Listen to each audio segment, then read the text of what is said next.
Vasudevaya.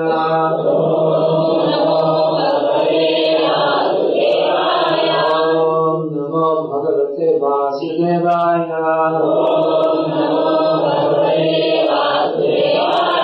Om Namo Bhagavate Vasudevaya.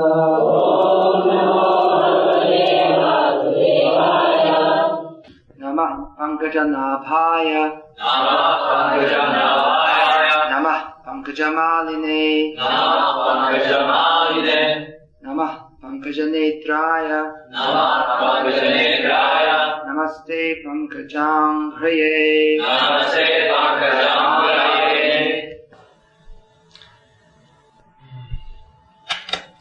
The Lord has specific features that identify him. These are described in the scriptures and are personally demonstrated by the Lord when he appears in this world. We see that the wife of Advaita Acharya, whose name was Sita, when she went to see the newly born child of Shachimata, could understand that he has the same features as Gokula Khan, as Krishna in Vrindavan. He had all the same auspicious bodily features with one exception. What is that exception? Color, yes. His bodily effulgence was, his bodily color was gold instead of blackish. So this is very important considering there are so many rascals who claim themselves to be God when they're not at all. We don't have so many incarnations in Croatia. But in India, it's crowded up with incarnations. When I was traveling and preaching in Bangladesh, I used to say that Bangladesh is not an unfortunate country. It may be poverty-stricken, but it's a very fortunate place. Because in all the universe, with all its planets and mountains and seas, for all the millions of such universes, there is only one God. And in Bangladesh, there's a God in every village. Indirectly pointing out their foolishness. And we have so many people in India coming and claiming that such and such is an incarnation of God. But there are various reasons if people are told sincere, which they're not, but at least we can point out to them that they're such rascals. We can show that they're wrong. The specific bodily features of the Lord, one of them is that he is extraordinarily beautiful. So one of the most popular incarnations, he is extraordinarily ugly. 3 guesses as to who it is. So it's not very difficult to point out that he's not God. God doesn't have such an ugly, crumpled up black face like him. God is very beautiful.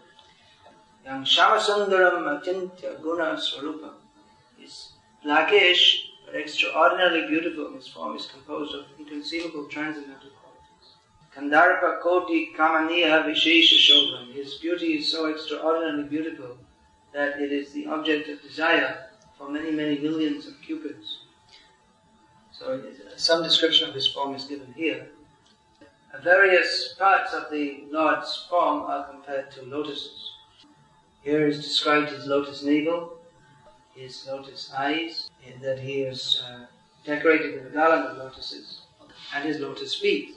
Now there are various reasons why the word lotus is used.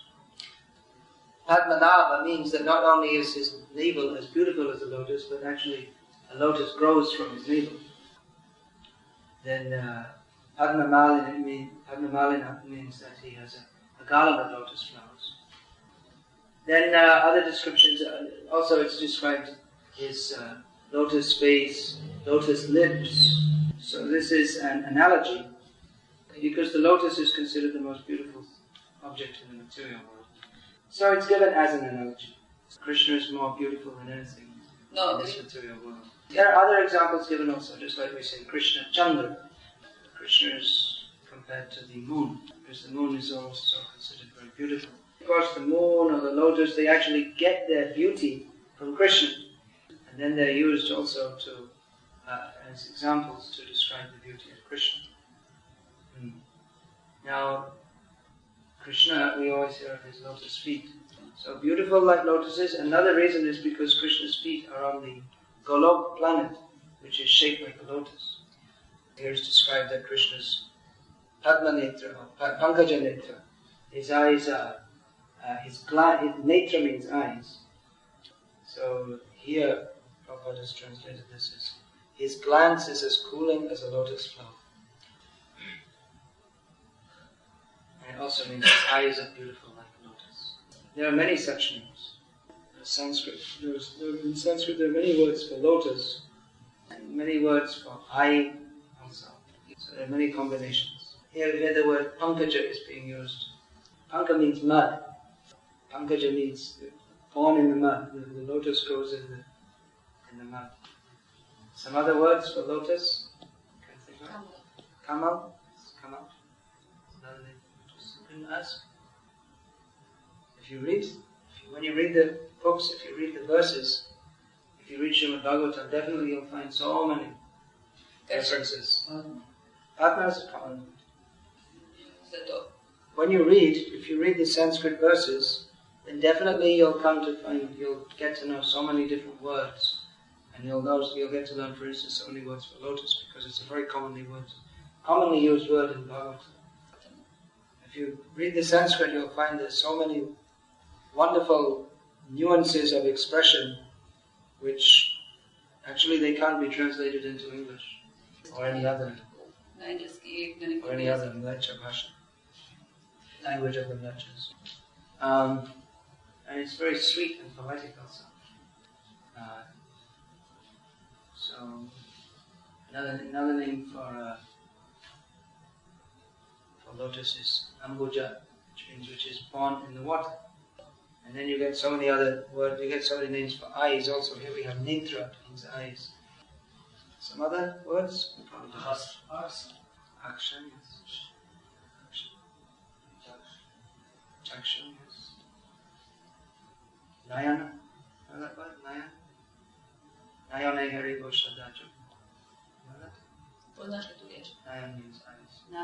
So then you get so many combinations. Here we have Pankaja Netra, you can also have Pankaja Nayana, Pankaja Aksha, Padma Aksha, Ambuja Aksha, so many combinations. You'll find these names in Bhagavatam. There's one nice compilation of all the names of Krishna in Bhagavatam. It's being composed in Sanskrit verse. That's in the Vallabh Sampradaya. I don't know exactly who has composed. I have that book. It's very nice. So Kunti Devi is continuing to recite different names of Krishna. In this way she's pointing out the specific characteristics of Krishna, so there can be no mistake who she's referring to. Even if she was just to call him Krishna, it might not, someone else can claim to be Krishna. There are many people called Krishna. If you go to India, you'll find many people called Krishna.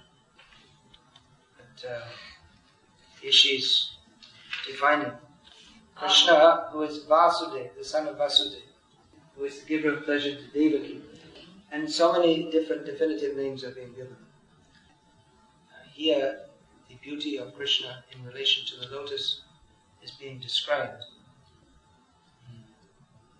So this appreciation of the form of Krishna we'll find again and again in Bhagavatam. There are different descriptions of the form of the Lord. This is natural for the devotees to appreciate the beauty of Krishna. Krishna consciousness means personalism. It's distinct from the simply impersonal understanding of the Absolute Truth. In impersonal realization, there's really nothing to do. All you do is you study philosophy and you understand, I'm not this body, and that's it. There's nothing else to do. All you can do is sit and meditate. Aham Brahmasmi. Or maybe for variety you could say, Brahmasmi Aham. There's nothing much to do. But Krishna consciousness is full of wonderful, variegated activities. Because Krishna is the supreme person, and he's not a boring person. I remember I was brought up as a Catholic, as probably most of you were also. Is it? Gracious.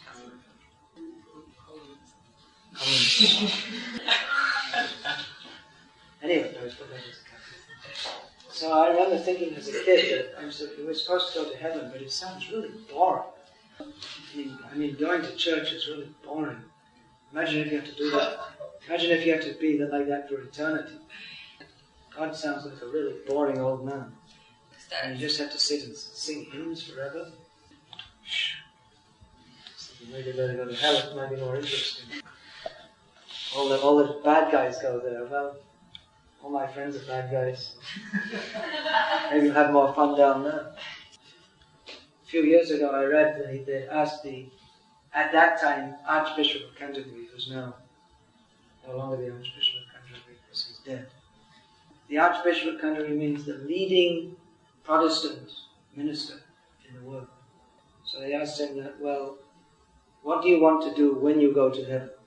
They were just presuming he was going to go to heaven, although it's unlikely. So he said, I will spend the first 100 years glorifying God. And he said, for the rest of eternity, I will enjoy myself. They have no idea. But we have descriptions of Krishna's pastimes, which are full of wonderful activities. It's an action-packed life. Very active life. It's not a place for lazy people. If you want to be lazy and simply sleep, then you can go to the personal Brahma. Oops, I got out late this morning. Then you can just move.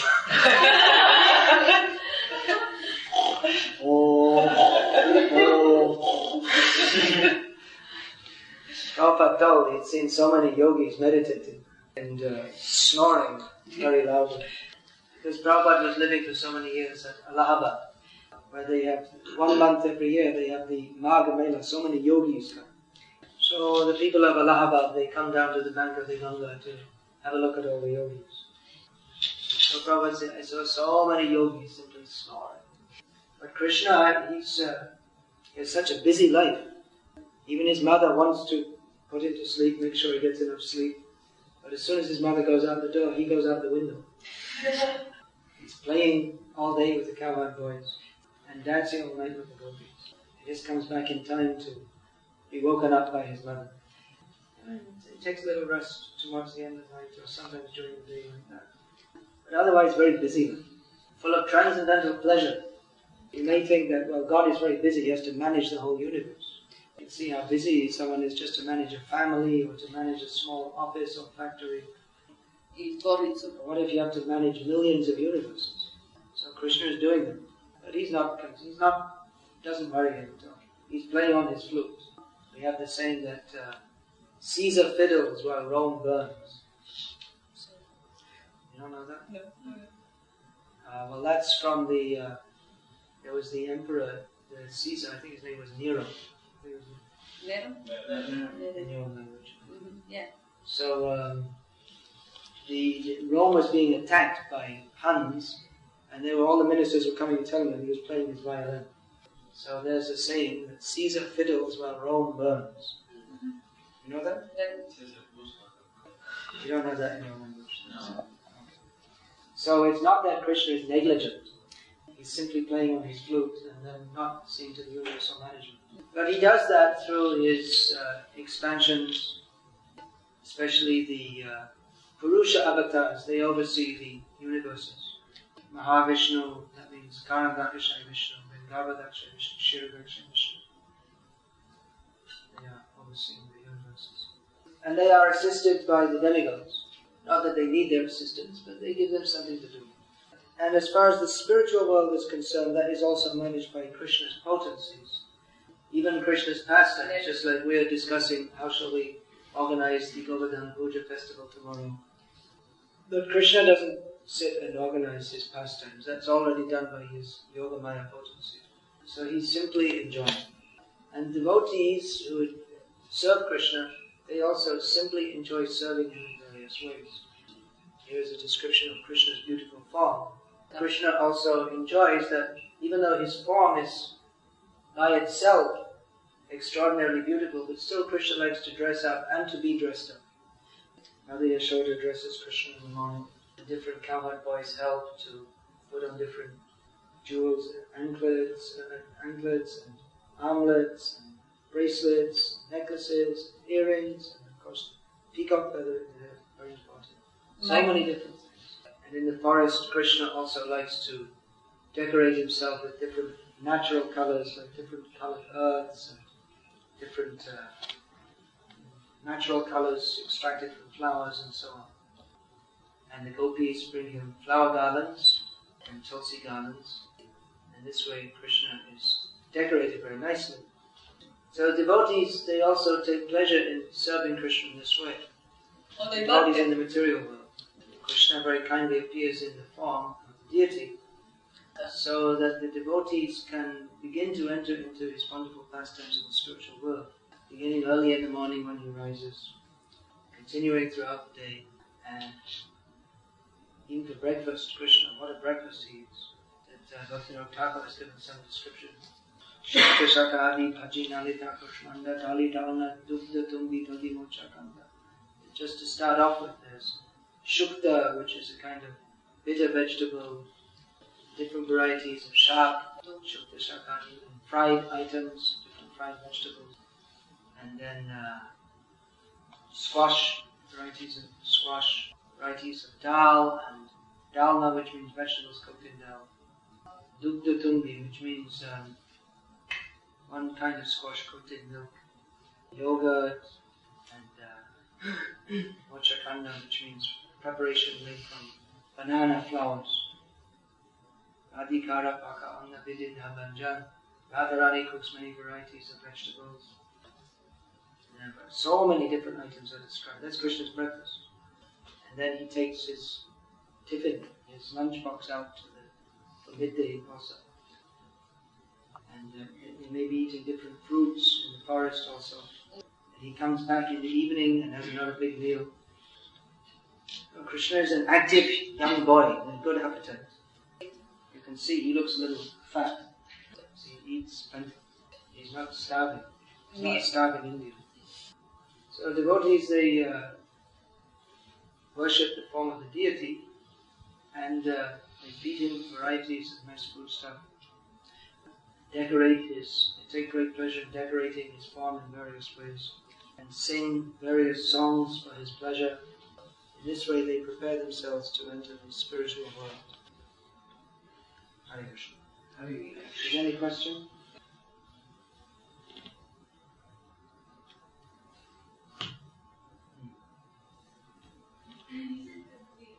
All beings of Krishna are said, especially that Krishna is faster than Well, it's not that they all directly came from the spiritual world.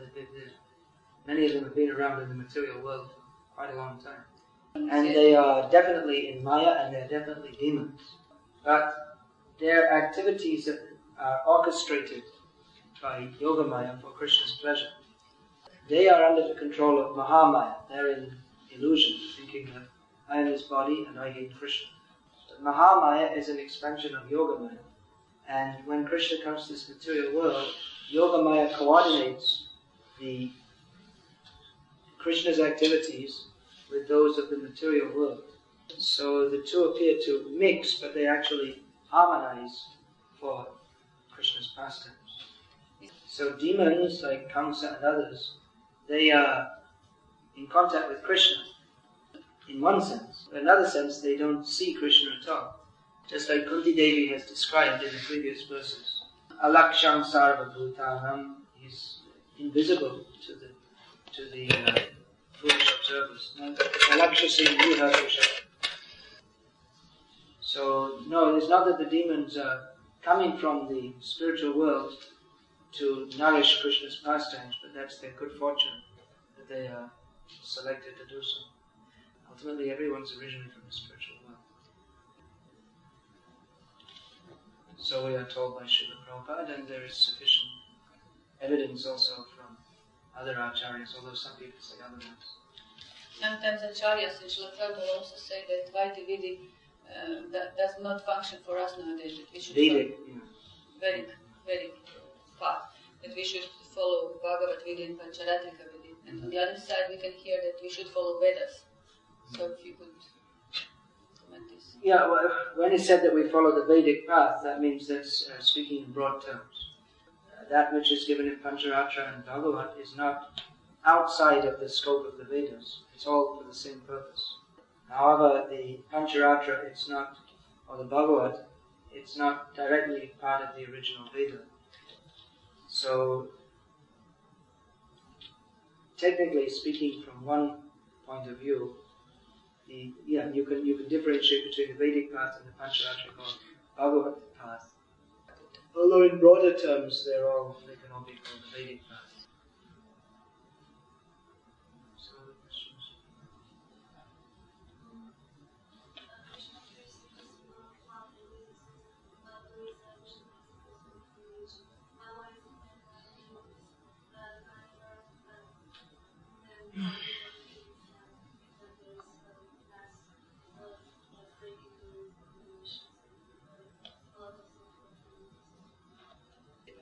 Well, that is the nature of the material world. There's always degeneration. That's why Krishna comes again and again. He sends his representatives again and again. Krishna corrects the situation, but then again it goes off. She would like to know what is the position of the persons in the spiritual world who actually make some obstacles for Krishna's pastimes to go on, as for example Jatila. Is it really their role in the spiritual world? Yeah, but they're also devotees.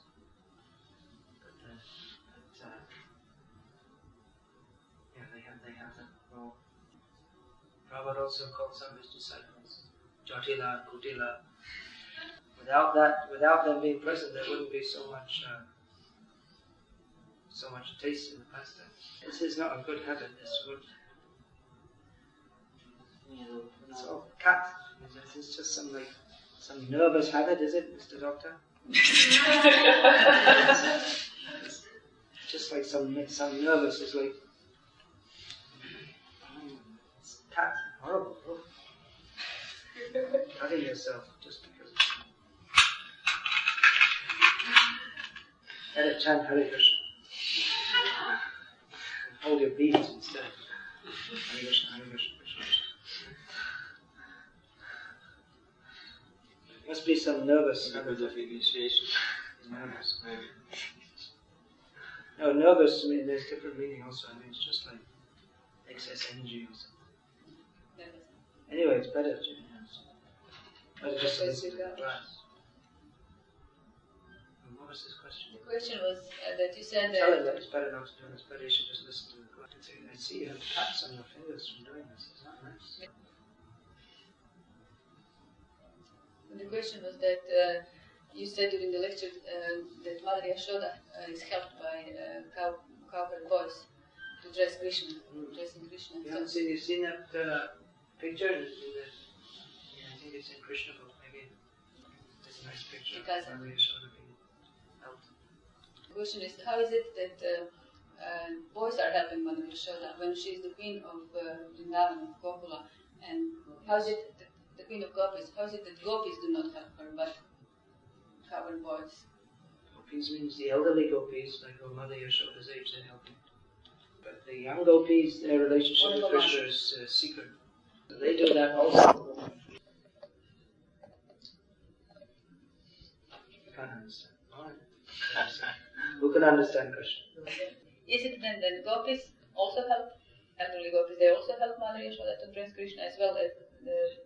Yeah, that means there are so many servants there who assist her.